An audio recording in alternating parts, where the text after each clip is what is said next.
Jefferson Caddesi. Bir sonraki durak 9. cadde. Tam bir pisliksin. Bak sana diyorum. Telefonumu istedi. Kapanan kapılardan Kalabilirdik. lütfen uzak durun. Delirdin mi? Ne kadar yakın dans ettik görmedin mi? Aşık oldum. Hayal görüyorsun dostum. Seninle ilgilenmiyordu. Ryan, Senden nasıl Ryan, kaçacağını seni bilemedim. Ne gördüğünü söyle. Hey, patates kızartması ister misin? Alo. Sana diyorum. Hayır, teşekkür ederim. Emin misin? Çok güzeller. Onu görmezden gelme. Sana kibarlık yapıyor.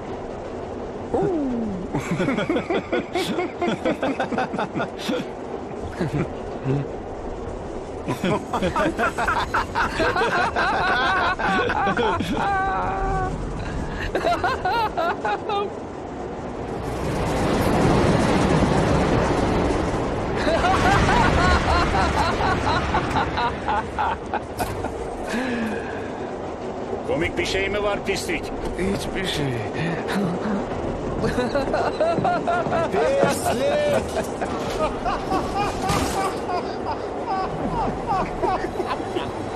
Isn't it rich? Are we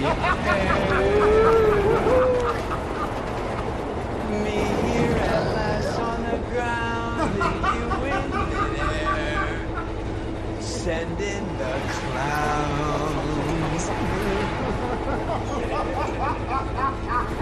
Isn't it great? Don't you approve? One who keeps tearing around, and one who can move. Where are the clouds? There ought to be clouds.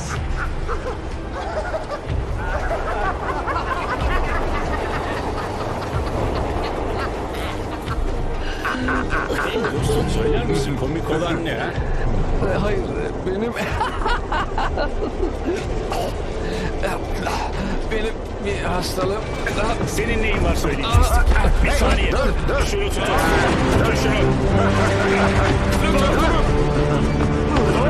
Bak sen buraya orada. Onu sabit tut. Sabit tut. Yerde kal Hadi ucunda. bakalım. Hey, ne oldu? Ha?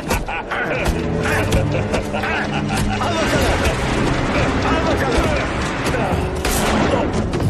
Hayır. Hayır. Hayır. Aa! Hey! Hey! İmdat!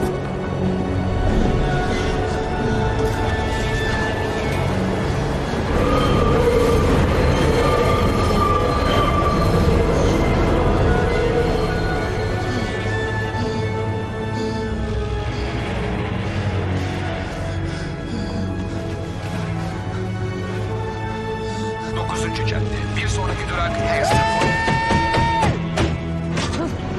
Hey! Kapanan kapılardan lütfen uzak durun. Hey!